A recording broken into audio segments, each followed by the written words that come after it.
Hello students, आप सभी का मेरे यूट्यूब चैनल पर बहुत बहुत स्वागत है।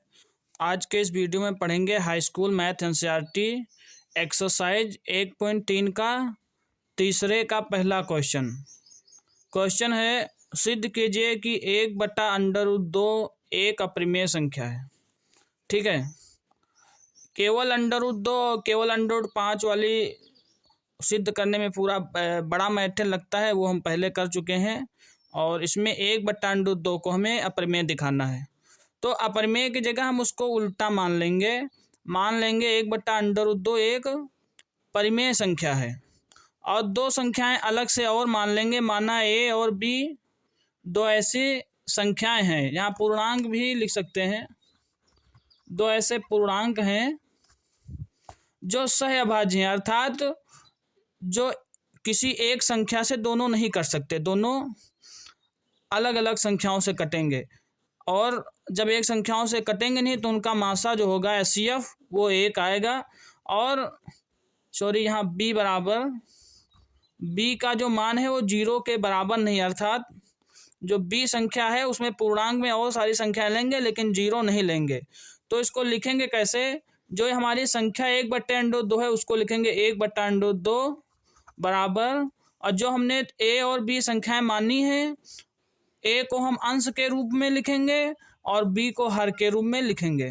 और इसलिए बी की जगह 0 हम इसलिए नहीं रख रहे हैं कि अगर बी की जगह हम 0 रख देंगे तो ये अपरिभाषित हो जाएगा, 0 से किसी संख्या को भाग देने पर अपरिभाषित हो जाएगा, इसलिए हम बी का मान 0 नहीं रखेंगे, बाकी कोई भी पूर्णांक हम रख सकते हैं। तो देखिए 1/√2 है और हम जानते हैं कि परिमेय संख्या में हर का जो है बट्टा हटा देना चाहिए, इसलिए जो है हम 1/√2 को इसका बट्टा हटाने के लिए इसको √2 से ही हम गुणा कराएंगे, और जितने से हर में हम गुणा कराएंगे उतने से ही हम इसके अंश में भी गुणा करा देंगे।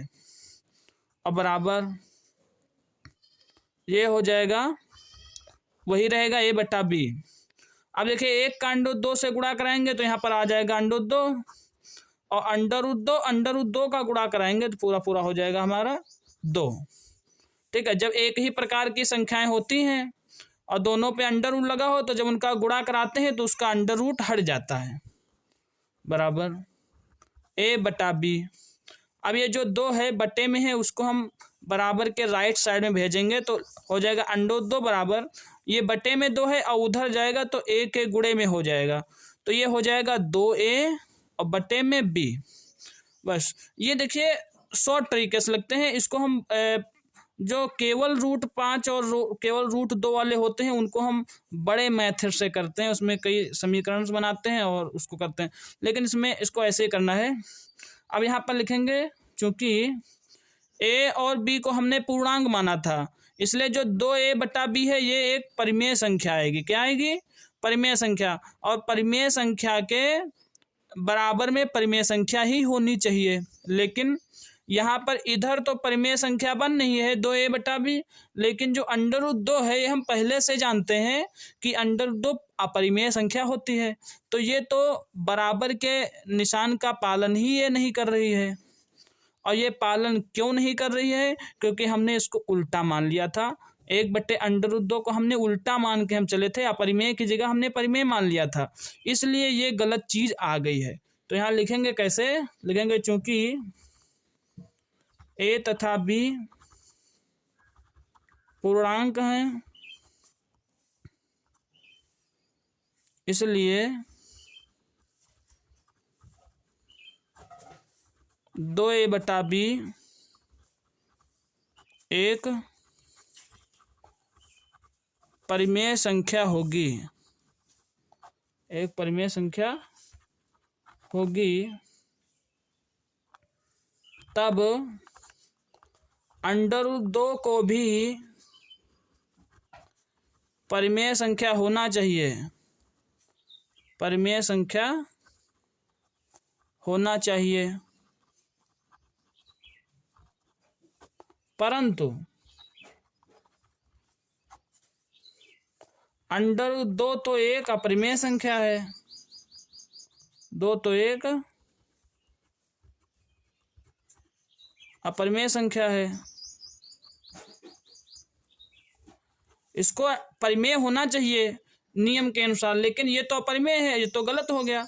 लेकिन और इसके आगे लिखेंगे यह इस तथ्य का विरोध करती है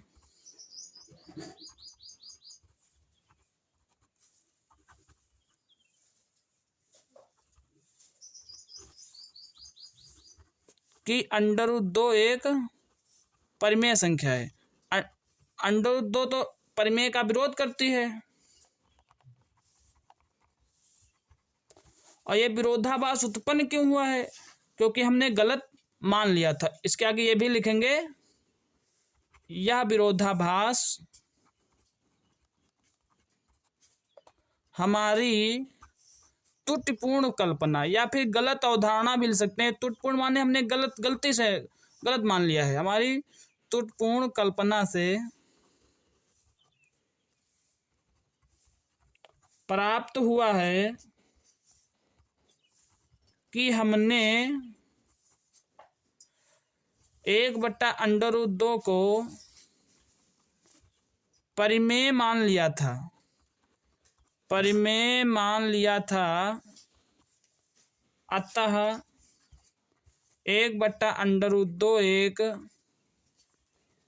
अपरिमेय संख्या है।